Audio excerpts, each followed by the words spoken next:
Praise the lord. దేవాది దేవునికి వందనాలు చెల్లించుకొంచున్నాను. మన ప్రభువైన యేసుక్రీస్తు వారి నామంలో ప్రతి ఒక్కరికి శుభాభివందనాలు తెలియచేసుకొంచున్నాను. మనష్షే ప్రార్థనను ప్రీవియస్ వీడియోలో ధ్యానించుకున్నాం. మనష్షే చనిపోగా అతని కుమారుడు ఆమోను రాజయ్యాడు. ఆమోను దేవుని దృష్టికి చెడ్డ రాజుగా బ్రతికాడు. ఆమోను మరణం తర్వాత యోషియా యూదా వారి మీద రాజయ్యాడు. యోషియా ఏలునప్పుడు అతని వయస్సు 8 సంవత్సరములు. ఆమోను పరిపాలనలో దేవుని మందిరము అంతా అస్తవ్యస్తంగా తయారైంది. అందువల్ల యోషియా ముందుగా మందిరాన్ని బాగు చేయాలని ఆజ్ఞ ఇచ్చాడు. దైవ భయం కలిగిన యూదా రాజుల్లో ఇతనే చివరివాడు. దేవుని మందిరంలో పని జరుగుతున్న సమయంలో వారికి ధర్మశాస్త్ర గ్రంథము దొరికింది. ఆ గ్రంథము రాజునొద్దకు తేబడినప్పుడు రాజు ఆ గ్రంథపు మాటలు విని దుఃఖముతో తన బట్టలు చింపుకున్నాడు. ఎందుకంటే దేవుని ప్రజలు ఆయన కట్టడలను మీరితే తగిలే శాపం ఎలా ఉంటుందో అందులో వివరంగా వ్రాయబడి ఉన్నది. యూదా గొప్ప అపాయంలో ఉందని గ్రహించిన యోషియా వెంటనే యాజకుడైన హిల్కియాను దేవుని వద్ద విచారణ చేయుటకు పంపించాడు. వారు ప్రవక్తి అయిన హుల్దా వద్దకు వెళ్ళగా దేవుడు ఆమె ద్వారా వారితో మాట్లాడాడు.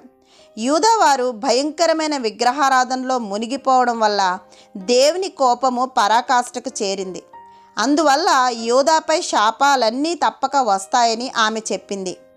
అయితే వారి దుష్టక్రియల విషయంలో తీర్పు మరలా వాయిదా వేయబడింది.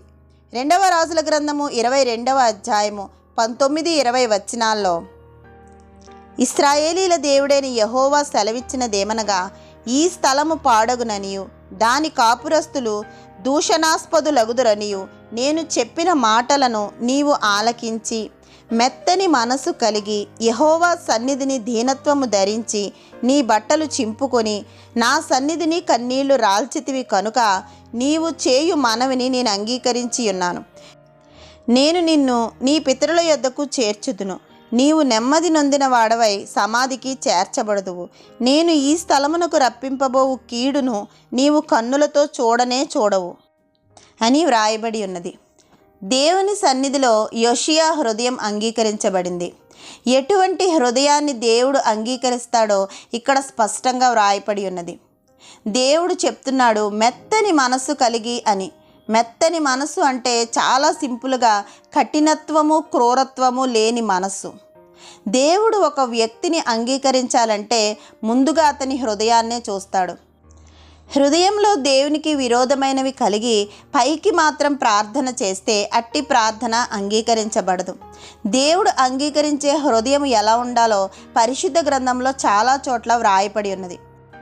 యెషయా గ్రంథము 57వ అధ్యాయము 15వ వచనంలో మహాఘనుడును మహోన్నతుడును పరిశుద్ధుడును నిత్య నివాసి అయి ఉన్నవాడును ఇలాగు సెలవిచ్చుచున్నాడు, నేను మహోన్నతమైన పరిశుద్ధ స్థలములో నివసించువాడను. అయినను వినయం కలవారి ప్రాణమును ఉజ్జీవింప చేయుటకును నలిగిన వారి ప్రాణమును ఉజ్జీవింప చేయుటకును వినయం కలవారి యొద్దను దీన మనసు కలవారి యొద్దను నివసించుచున్నాను అని వ్రాయబడి ఉన్నది. ఈ వచనంలో పై మాటల్లో దేవుని గొప్పతనము దేవుని గొప్ప గుణగణాలు వ్రాయబడి కింది వచనాల్లో అలాంటి గొప్ప దేవుడు వినయం కలవారి పట్ల నలిగిన ప్రాణం కలవారి పట్ల జాలి చూపిస్తూ దీన మనసు కలవారి యొద్ద నివసిస్తానంటున్నాడు. దేవుడు అహంకార హృదయం కలవారిని గర్వ హృదయం కలవారిని ఇష్టపడడు.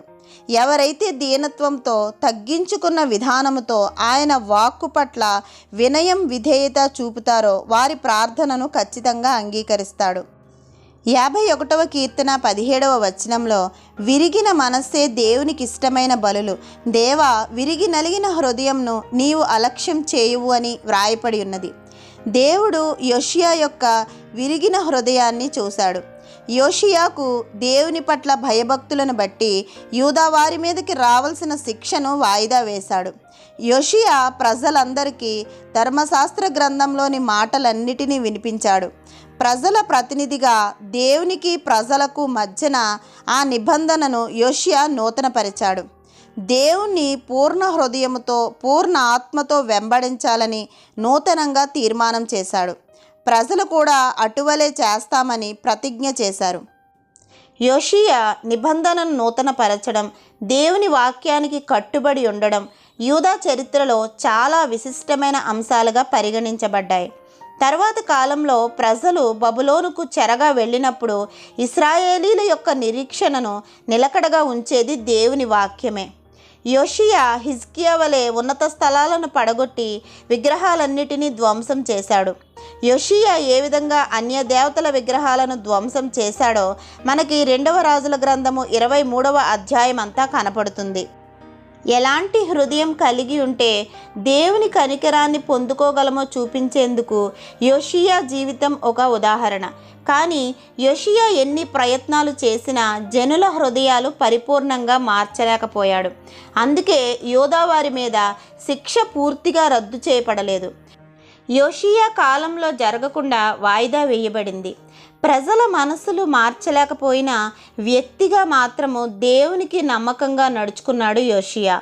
చాలా సందర్భాలలో మన జీవితాల్లో కూడా మనం చెప్పే దేవుని మాటలను అంగీకరించని వారు, రక్షణ మార్గాన్ని తూలనాడేవారు చాలామంది కనపడతారు, లేదా మన జీవితాల్లోనే వారు ఉంటారు. వారి గురించి మనం భారముతో ప్రార్థించాలి తప్ప వారి మార్గాల గురించి మనం కృంగిపోనవసరం లేదు. దేవుని దృష్టిలో మనం ఎలాగున్నాము అన్నదే ముఖ్యమైనది. మనం అందరి విషయాలలో సఫలం కావడం కన్నా ఆయనకు నమ్మకంగా ఉంటూ పూర్ణ హృదయంతో పూర్ణ ఆత్మతో ఆయనను సేవించాలని దేవుడు మన నుండి కోరుతున్నాడు. మన నీతి, దేవుని పట్ల మనకున్న విధేయత మన జీవిత కాలము మనం చెడు చూడకుండా, కీడులో పడకుండా మనల్ని, మనతో ఉన్నవారిని కాపాడుతుంది. దేవుణ్ణి పరిపూర్ణంగా విశ్వసిద్దాము. ఆయన నామ మహిమార్థమై జీవిద్దాము. మన ప్రభు అయిన యేసుక్రీస్తు వారి కృప మనందరి జీవితాల్లో సమృద్ధిగా ఉండాలని ప్రార్థిస్తూ ఆమెన్. మీ అనుదిన ప్రార్థనల్లో నన్ను, నా కుటుంబాన్ని జ్ఞాపకం చేసుకోవాల్సిందిగా మనవి చేస్తున్నాను.